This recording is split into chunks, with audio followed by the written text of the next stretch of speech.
기도하겠습니다. 살아계신 나의 아버지 하나님, 우리의 세상은 시시각각 일기도 변하고 모든 것들이 변해갈지라도 변함없는 하나님 앞에 믿음으로 모였습니다. 머리 숙인 저희들 이 시간 세상에 무엇 얻기 위해 나온 것이 아니라 이 세상을 살아갈 수 있는 신령한 힘을 얻기 위해 주님 이름으로 모였사오니 우리 한 사람 한 사람 주님의 거룩한 손으로 어루만져 주시고 상한 것은 온전하게, 약한 것은 강하게, 병든 것은 건강으로 회복하여 하나님 사람답게 살아갈 수 있는 은혜로 충만한 축복의 자리로 인도하여 주시옵소서. 말씀을 전하는 자와 듣는 우리 모두가 함께 하나님의 뜻을 이루어 갈 수 있는 은혜로만 붙잡히도록 도와주시옵소서. 예수님 이름으로 기도합니다. 아멘. 우리 2023년 표가 주와 동행 365, 오늘이 15일째입니다. 어떻게 주와 동행할 것인가? 오늘 시편 119편 105절 말씀입니다. 너무나 잘 아는 말씀이죠. 주의 말씀은 내 발의 등이요 내 길의 빛이니이다. 주님과 동행하는 일이 쉽습니까? 어렵습니까? 어떠셔요?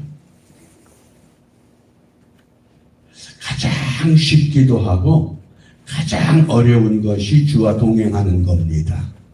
그 이유가 무엇인가? 그 사무엘이 아주 어렸을 때인데 중고등부 학생들하고 여름 수련회를 하던 중에 교사들이 한밤중에 수련회 장소 근처에 작은 공동묘지가 있어요. 그 공동묘지에 아주 캄캄한 그곳을 학생들 둘씩 짝을 지어서 보냅니다. 시간차로 보내니까 굉장히 두려워하는 곳이에요. 그런데 여학생 둘이 이제 출발하기에 앞서서 저에게 목사님 사무엘하고 같이 가면 안 돼요. 그러고 부탁을 해요. 그래서 사무엘은 아직도 어린애인데 그랬더니 그 여학생들 하는 말이 그래도 남자예요. 그래요. 그래도 남자예요. 제가 그 이야기를 들으면서 다 큰 여학생들이 어린 남자애와 같이 가는 게 안전하다고 느낀 거예요. 그러면 어린 남자아이와 세상을 이기신 주님과 비교하면 분명히 주님이 강하고 주님이 못 이루실 일이 없는 분이에요. 주님과 동행한다 그러면서도 우리가 동행이 잘 안 돼요. 그게 우리 현실이에요.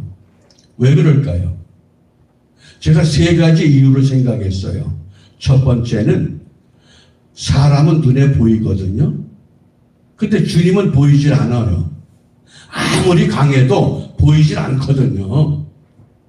두 번째는 사람은 손을 붙잡으면 느낄 수가 있어요. 같이 갈 수 있는 느낌이 있는데 우리 주님은 붙잡히질 않아요. 그 다음에 세 번째, 길을 가다가 두려우면 서로 이야기가 가능해요. 그런데 주님은 이야기가 가능하질 않아요. 그 세 가지 이유 때문에 믿음의 본질이 무엇인가를 깨닫게 된 겁니다. 믿음의 본질은 뭐예요? 첫 번째, 볼 수 없는 것을 보는 것이 믿음이에요. 다시 한번, 믿음이란 무엇이냐?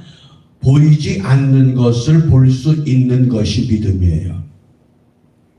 히브리서 11장 1절 말씀 기억나셔요? 믿음은 바라는 것들의 실상이요 보지 못하는 것들의 증거다. 뭡니까? 보지 못하는 것을 실물로 보는 게 믿음이에요. 그런데 우리가 흙으로 만들었기 때문에 흙 위를 걸어감으로 자꾸 흙과 동화되기가 쉬워요. 무슨 이야기냐? 우리가 흙으로 만든 존재이기 때문에 세상에 속해 살아가면서 자꾸 세상 것이 먼저 우리에게 다가오는 현실이 주님과 동행하기에 어렵게 만든다는 뜻이에요. 그래서 주님과 동행하는 것이 참 어려워요. 그러니까 눈에 보이는 것이 우선이거든요. 예수님께서 부활하셨어요. 모든 제자들이 야, 예수님 부활하셨어. 그런데 그 중에 제자 한 사람 누구예요? 도마라고 하는 제자. 야, 나는 못 믿어.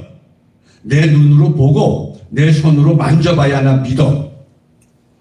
그러니까 어떻게 설명하겠어요? 확신하는 사람과 확신하지 못하는 사람의 차이거든요. 그런데 어느 날 제자들이 모여 있는데 문을 꼭꼭 다 잠궜어요. 근데 예수님이 안에 오셨어요.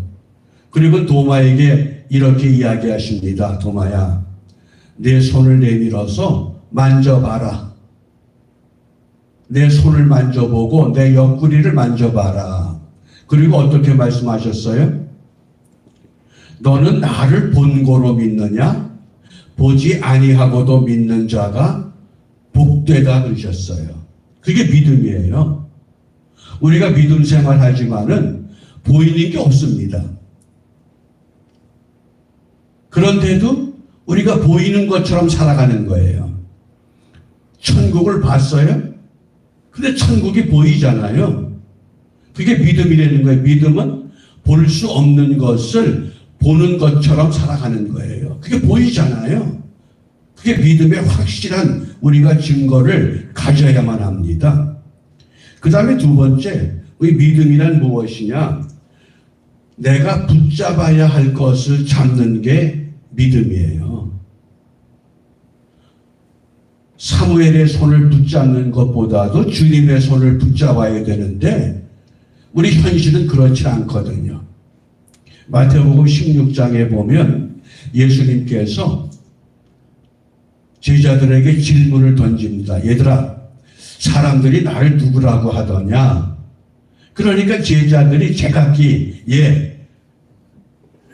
선지자 중에 한 사람, 엘리야, 세례 요한 다양한 이야기를 해요.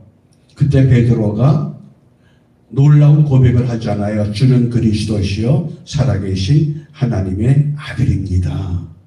그러니까 우리 주님께서 요나의 아들 바요나 시몬아 내가 복이 있다.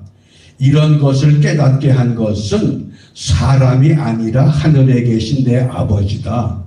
그러면서 내 믿음 위에 하나님의 교회를 세우시겠다고 축복하셨어요. 약속하셨어요. 그러니까 이 땅의 교회는 사람이 세운 것이 아니라 우리 예수님께서 믿음 위에 세워 가시는 거예요. 우리가 지금 그 믿음에 참여하고 있거든요. 그러니까 우리 주님께서 이제 메시아가 누구인 정체성을 제자를 통해서 정확하게 드러내셨기 때문에 머지않아서 내가 제사장들에게 붙잡혀서 십자가에 죽게 될 것이다. 그리고 말씀하셔요.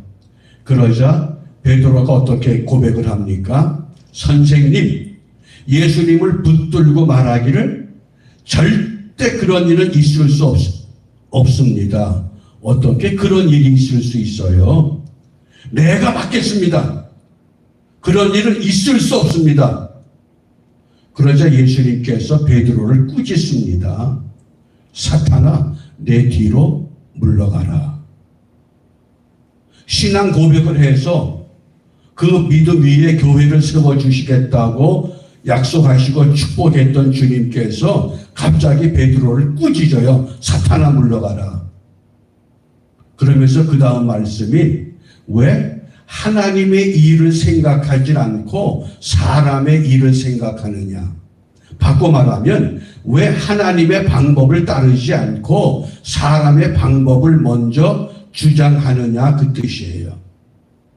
주와 동행한다고 하면서도 주님이 동행하는 주님의 방법을 따르지 않고 내 손에 잡히는 것, 내 눈에 보이는 것, 나와 이야기가 가능한 것, 그것이 어릴지라도 남자아이라고 하면 내가 안심하다. 그게 우리 신앙의 모습이에요. 우리가 그렇게 예수 믿어요, 지금. 이 얼마 전에 박조준 목사님이 유튜브 동영상에서 신년 대담을 하는 가운데에 그 질문하는 기자가 이런 질문을 했어요. 오늘의 한국교회 현실이 어떻습니까? 그러자 그 박조준 목사님의 고백이에요. 참 부끄럽습니다. 한국교회 80%가 제정신이 아닙니다. 그래요. 제정신이 아닙니다. 이게 무슨 이야기입니까? 전부 기복신앙이고 무당종교지 예수 믿는 목회자가 없다는 거예요. 예수 믿는 교회가 없대요. 그게 우리 현실이에요. 눈에 보이는 것만. 왜요? 그러니까 너도 나도 경쟁이 붙어서 눈에 보이는 것에 집착하고 말았다는 거예요. 이거 머지않아 이대로 가면 하나님께서 진노하실 것을 우리가 빨리 깨닫고 회개하라 그러시더라고요. 믿음이라고 하는 것은 우리가 분명히 보이지 않는 것을 볼 수 있어야 돼요. 믿음이라고 하는 것은 내가 분명히 붙잡아야 할 걸 붙잡아야 돼요. 베드로 열심히 얼마나 줬습니까? 선생님에게 절대 그런 일은 일어나지 않습니다. 얼마나 귀한 열심이고 얼마나 귀한 믿음이에요. 그런데 주님은 그게 아니라는 거예요. 내가 너에게 원하는 것은 그런 믿음 아니야. 하나님의 방법을 따라야 돼. 하나님이 원하는 것이 무엇인가를 너희가 찾아야 된다. 그렇게 깨우쳐요. 그게 믿음이에요. 내가 무엇을 지금 붙잡고 있는가? 그 다음에 믿음의 본질은 뭐예요? 믿음의 본질은 세 번째, 기도할 수 있는 것을 아는 거예요. 기도가 뭡니까?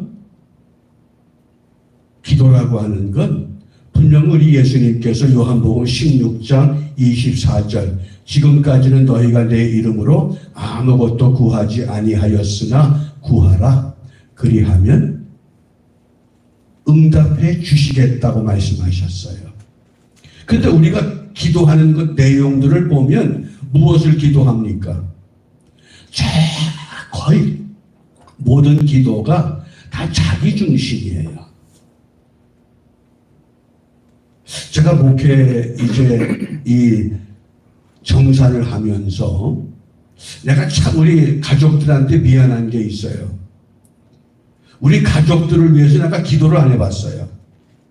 우리 어머님이 이렇게 이제 불편한 모습을 보면서 내가 그동안 가족들을 위해서 기도 안 했구나. 그게 참 후회가 되는 거예요. 그런데 기도를 안 해도 이제까지 주님은 지켜주셔. 왜? 너희는 먼저 그의 나라와 그의 의를 구하라. 그리하면 이 모든 것을 너희에게 더하시겠다고 하셨거든요. 과연 어느 것이 옳은 것이냐? 나에게 복을 주시옵소서. 우리 가족들이 건강하게 해 주시옵소서. 다른 가족들은 병들고 무너지고 쓰러져도 나는 복 받았습니다. 이게 과연 진정한 기도인가? 아니잖아요.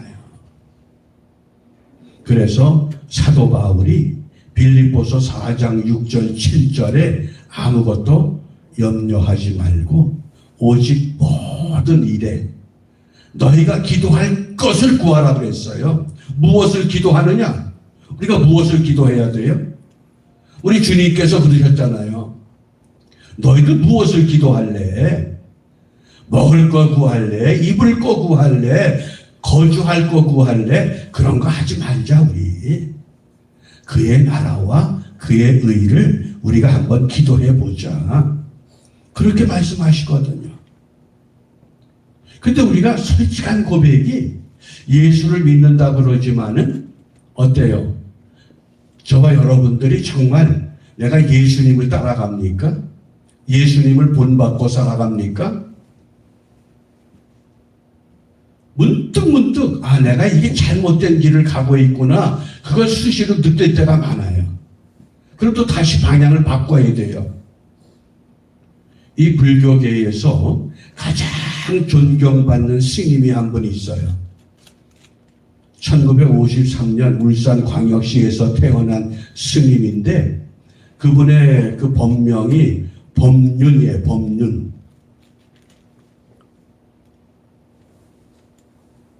울산에서 주일학교 때 중고등부 때 교회를 나갔는데 교회 나가면서 성경을 읽다 보니까 의문이 생겼어요. 그래서 목사님에게 질문했더니 뭘 그런 걸 질문하냐? 덮어놓고 믿어라. 그 말에 충격을 받고 야 어떻게 덮어놓고 믿냐? 궁금증이 있는데. 그래가지고 이 궁금증을 풀기 위해서 찾아간 게 사찰이에요. 그래서 스님이 되고 말았어요. 고등학교 때 출가했어요, 그분이. 근데 그분이 놀라운 이야기를 해요, 최근에. 어느 강연회에서 한 보살이 그 법륜 스님에게 이런 질문을 던졌어요. 왜 스님은 이런 강연회에 오셔서 강사료를 받질 않습니까? 왜 스님은 강사로 오시면 호텔에서 잠을 주무시질 않습니까? 그러니까 그 법륜 스님이 이런 이야기를 해요. 내가 부처님의 제자입니다. 우리 부처님이 어떻게 사신 줄 아셔요? 부처님은 주무실 때 나무 밑에, 보리수 나무 밑에서 잠을 잤습니다. 옷은 죽은 사람의 수의, 그 수의를 버리면 그 수의를 빨아서 그 옷을 세탁해서 입었습니다. 음식은 공양해서 먹었습니다. 내가 그런 부처님을 믿는데 그러면 내가 호텔에 가서 잠을 자고 강사료 받으면 내가 부처님의 제자가 맞습니까? 맞질 않습니까? 어때요? 저는 그 이야기를 들으면서 굉장한 신선한 충격을 받아요. 정말 이 시대의 그리스도인들이, 목회자들이 저런 깨우침의 소리를 좀 들으면 좋겠다. 근데 그런 소리는 안 들리거든요. 왜? 이게 우리가 흙으로 만들었기 때문에, 흙 위에서 살기 때문에 흙이 하는 소리가 크게 들리는 거예요.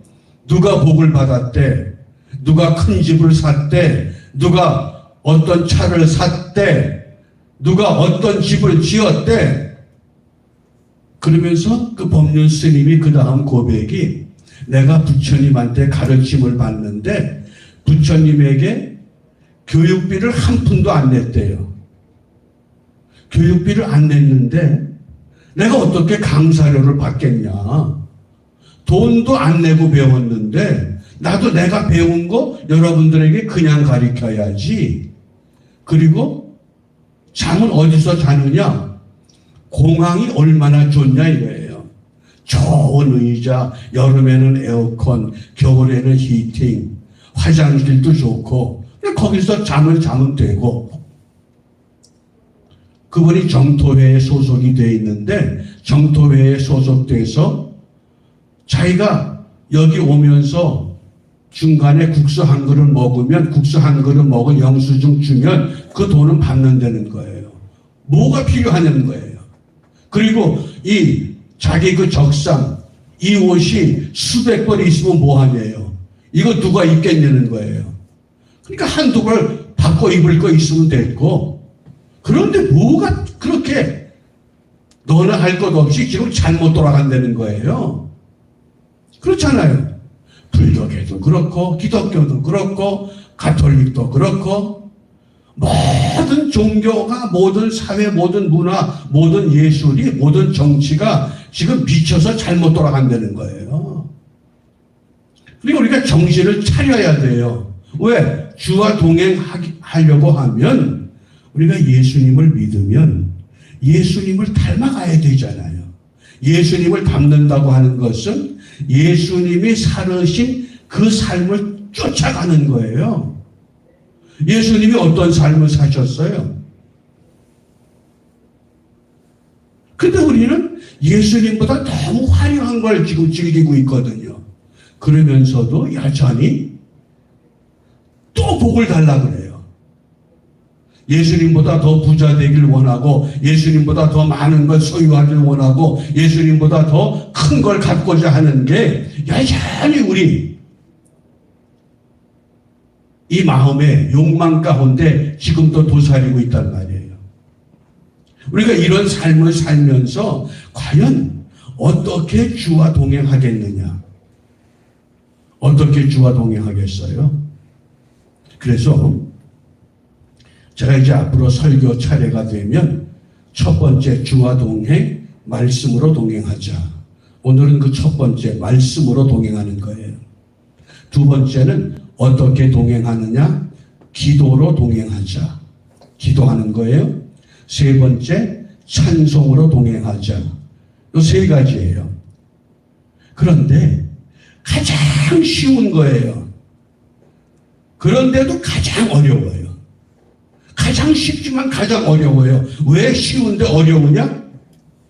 너무 쉬우니까 어려운 거예요. 정답을 주면 정답인 줄을 알질 못해요. 제가 가장 존경했던 우리 교수님이 시험 때가 되면 학생들이 그래요. 교수님, 이번 시험 어떻게 출제하셔요? 그러면 그분이 꼭 이렇게 이야기를 합니다. 너희는 마음에 근심하지 말라. 그러고 나를 믿으라. 그러고 그냥 나가셔요. 그런데 시험 때가 되면요, 생각도 못한 문제가 나오는 거예요. 그러니 믿었다간 골탕 먹어요, 정말. 그러면서 시험 문제를 칠판 위에 이렇게 쓴 다음에는 그 다음 자, 앞으로 1시간 동안 이 문제를 가지고 도서관에 가든 대학원생을 만나든 다른 교수를 만나든 너희들 알아서 답안지 작성해서 가지고 오라는 거예요. 1시간 안에. 어떻어요? 얼마나 좋겠어요, 그러면? 근데 답을 쓸 수가 없는 거예요, 그게. 그래서 그분이 하는 대답이 걸작이에요. 시험 보러 왔으면 기본은 60점은 살아있으니까 기본 60점이에요. 거기다 무엇을 쓰느냐? 그것은 문제를 낸 사람의 마음에 맞는 걸 써야 돼요. 그런데 그 교수님의 대답이 걸작이에요. 나도 모르는데 니까지 것들이 아냐 그거예요. 나도 모르는데. 그게 세상 학문의 이치예요. 그런데 우리 주님은 다 아시거든요, 지금. 세상 이치가 뭐예요? 너는 세상에 내려가서 이 세상 사람들의 죄를 짊어지고 십자가에 죽어야 돼. 길이 딱 하나예요.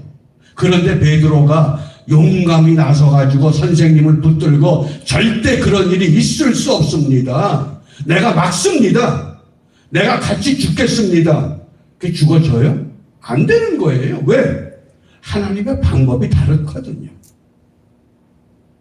그러기 위해서는 우리가 이 주님과 동행하기 위해서, 이 말씀으로 동행하기 위해서는 가장 좋은 것이 우리 예수님께서 시험 받으시잖아요. 세 가지 시험 다 알아요. 40일 금식했어요. 배가 고파요. 그런데 그 당시 그 예루살렘 그 유대 들판에 화강암 허연 돌들이 참 많아요. 제가 정말 하나님의 은혜를 갈망하면서 3일을 금식했거든요, 산에서. 근데 이 바위 덩어리들이요, 3일 후에 딱 보니까 저게 빵이면 참 먹고 싶다 하는 욕망이 강하게 솟구치더라고요. 그때 내가 마귀의 시험을 이해를 했어요. 네가 하나님의 아들이거든 저 돌들을 명하여 떡이 되게 해서 먹어봐라는 거예요. 자, 예수님이 하나님의 아들입니까? 아닙니까? 아들 맞잖아요. 네가 하나님의 아들이니까 이 돌로 떡을 만들면 진짜 하나님의 아들인 것이 증거되는 거예요. 바꿔 말하면 네가 예수 믿으면 이 돌로 떡을 만들어 봐. 떡을 만들면 세상 사람들이 와 그럴 거 아니에요. 야, 여기 진짜 예수 믿는 사람 나타났어. 우리 같이 예수 믿자. 그럴 거 아니에요. 근데 예수님께서 뭐라고 말씀하셨어요? 신명기 8장 13절의 말씀, 사람이 떡으로만 사는 거 아니다. 예수님께서 만약에 우리가 할 수 없는 어떤 신비한 능력으로 그 시험을 이기셨다 그러면 우리는 아무것도 할 수 없어요. 근데 우리도 할 수 있잖아요. 두 번째 시험. 성전 꼭대기로 데리고 올라갔어요. 그러니까 이 사탄도 너 말씀을 인용해? 나도 말씀 인용할 줄 알아. 그리고 시편 91편의 말씀을 또 들춰요. 네가 여기서 뛰어내리면 하나님이 천사들을 동원해서 너 저 돌에 부딪히지 않게 안전하게 받아줄 거야. 뛰어내려. 네가 하나님의 아들이잖아. 어때요? 그러니까 또 우리 예수님께서 신명기의 말씀으로 주 너희 하나님을 시험하지 말라. 또 말씀 가지고 물리쳐요. 그러자 마지막 높은 산에 데리고 가서 천하 만국을 보여주면서 내게 엎드려 경배하면 이 모든 권세를 주겠다. 또 뭐라고 말씀하셔요? 사탄아 물러가라. 오직 하나님만 경외하자. 또 말씀이에요. 우리가 말씀으로 주와 동행한다고 하는 것, 말씀으로 주님과 동행하기 위해서 우리가 꼭 기억해야 될 게 하나 있습니다. 우리 2023년 주와 동행하기 위해서 지난 수요일 우리 황 목사님께서 그 산상수훈의 팔복을 말씀하셨는데 제가 그 수요 성경 여행을 이렇게 들으면서 그렇다. 과거에 우리가 암송했던 말씀들을 총정리 한번 해보자. 그래서 1월 달에 암송할 우리가 정리할 성경 구절이 산상복음의 팔복이에요. 제가 주보에다가 소개해놨죠. 그 표지에 보면 우리가 잘 아는 말씀이지만은 다시 한번 좀 각인을 시키셔요. 우리 마음판에 새기는데, 자, 우리 한번 이 팔복의 말씀을 마태복음 5장 3절부터 12절입니다. 우리 함께 읽습니다. 심령이 가난한 자는 복이 있나니 천국이 저희 것이니요. 애통하는 자는 복이 있나니 저희가 위로를 받을 것이니요. 온유한 자는 복이 있나니 저희가 땅을 기업으로 받을 것이니요. 의에 줄이고 목마른 자는 복이 있나니 저희가 배부를 것이니요. 긍휼히 여기는 자는 복이 있나니 저희가 긍휼히 여김을 받을 것이니요. 마음이 청결한 자는 복이 있나니 저희가 하나님을 볼 것이며 화평케 하는 자는 복이 있나니 저희가 하나님의 아들이라 일컬음을 받을 것이며 의를 위하여 핍박을 받은 자는 복이 있나니 천국이 저희 것이니라. 나를 인하여 너희를 욕하고 핍박하고 거짓으로 너희를 거스려 모든 악한 말을 할 때에는 너희에게 복이 있나니 기뻐하고 즐거워하라. 하늘에서 너희의 상이 큼이라. 너희 전에 있던 선지자들을 이같이 핍박하였느니라. 아멘. 그래서 이 말씀을 제가 이제 계속 반복할 거예요. 1월 동안에. 또 2월달, 3월달 이렇게 해서 우리가 그동안에 기억했던 어릴 때부터 암송했던 모든 구절들을 제가 다 끄집어 올릴 겁니다. 그래서 완전히 우리 마음판에 새겨놓고 이것이 어떤 문제가 있을 때에 성경적 사고라고 하는 것은 말씀을 상황에 적용시키는 능력이에요. 예수님이 시험 받았는데 신명기 말씀이 그 상황 가운데 튀어나오거든요. 어떤 문제가 있을 때에 그 문제를 말씀으로 대처하는 것. 그래서 이러한 능력이 개발될 수 있기 위해서 그리고 한 가지 부탁하는 것은 금년 우리 추수감사주일이나 성탄주일 때에 내가 특별히 암송하고 싶은 말씀이 있으면, 뭐 예를 들면 뭐 요한계시록 21장, 22장 이런 식으로 새하늘과 새 땅에 대해서 하나씩 정하셔요. 그래서 그냥 뭐 추수감사하지 말고 내가 암송한 그 구절들, 그걸 우리가 함께 서로 발표하면서 진정한 열매를 좀 거두자. 진정한 주님 오심을 우리가 함께 확인하는 그런 추수감사 성탄의 의미를 우리가 함께 나누고 싶어요. 제가 왜 이런 이야기를 하느냐? 이것이 우리에게 확인되지 않으면 우리 신앙이 흔들리기 때문에 그래요.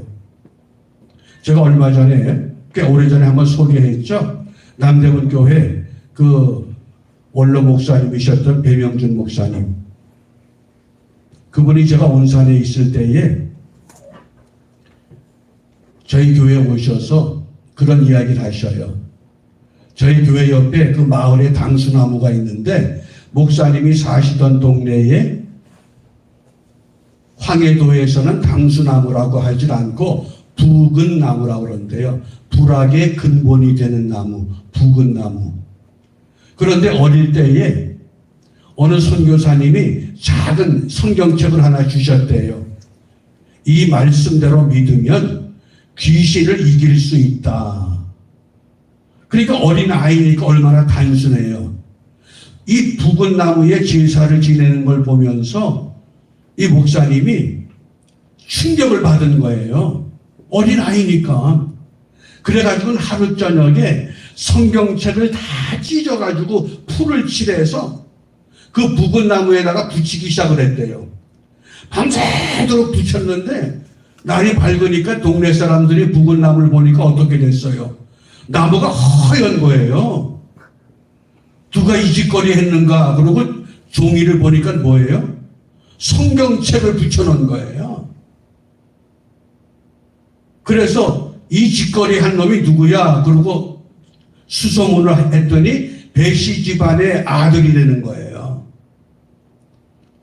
그 마을에서 그 아들 때문에 그 집안이 추방당했대요. 시대가 그런 시대예요. 그런데 공교롭게도 추방당했다고 하는 소식을 평양에 있던 선교사님이 그 소식을 들었어요. 어떻게 해야 되겠어요? 선교사가. 그 이대로 두면 안 되겠다. 우리가 도와주자. 그리고 그 가족들을 일생을 뒷바라지를 해주기 시작한 거예요.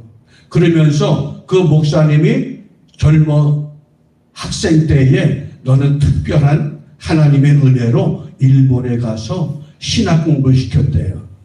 그래서 목회자가 됐던 거예요. 그러니까 제가 목회하는 현장에 오셔가지고 그렇게 이야기를 하셔요. 너는 목사가 됐는데 우리 애들은 아무도 목사가 안 됐어. 더군다나 이 당수나무 옆에서 너 목회하는 거 보니까 내 생각이 난다. 그리고 기도해 주고 가신 거예요. 그게 말씀을 적용하는 거예요. 우리가 과거에 내 마음에 기억했던, 외웠던 그런 말씀이 아니라 2023년 주와 동행 말씀으로 그 말씀이 정말 내 마음판에 이제는 확실하게 새겨져서 어떤 문제가 있고 시험이 있고 고통이 있고 괴로움이 있을 때에 그것을 말씀으로 대처할 수 있는 능력, 그것이 주와 동행하는 비결인 줄 압니다. 그렇게 될 때 오늘 믿음의 선조들이 우리에게 어떤 이야기를 하느냐. 한 가지 예를 들면 마틴 루터가 이 개혁을 어떻게 이루어낸 줄 아셔요? 마틴 루터에게 하나님의 말씀의 능력을 깨우쳤던 스승이 있었어요. 그 스승의 가르침에 의해서 마틴 루터가 로마서를 읽다가 로마서 오직 의인은 믿음으로 말미암아 살리라, 그 말씀에 감동을 받은 거예요. 그게 마음에 새겨진 거예요. 그래서 그 당시 가톨릭이라고 하는 이 교권의 반기를 들고 개혁을 일으켰어요. 그 개혁의 물결이 오늘의 기독교를 이만큼 끌고 오게 만들었어요. 근데 다시 기독교가 주저앉고 마는 시대가 된 거예요. 이럴 때에 우리가 다시 한번 정신을 차리고서 주와 동행 말씀으로, 주의 말씀은 내 발의 등이요 내 길의 빛입니다. 발의 등은 뭡니까? 현실의 문제를 해결하고, 길의 빛은 뭐예요? 미래의 문제까지 살필 줄 아는 확고한 약속이에요.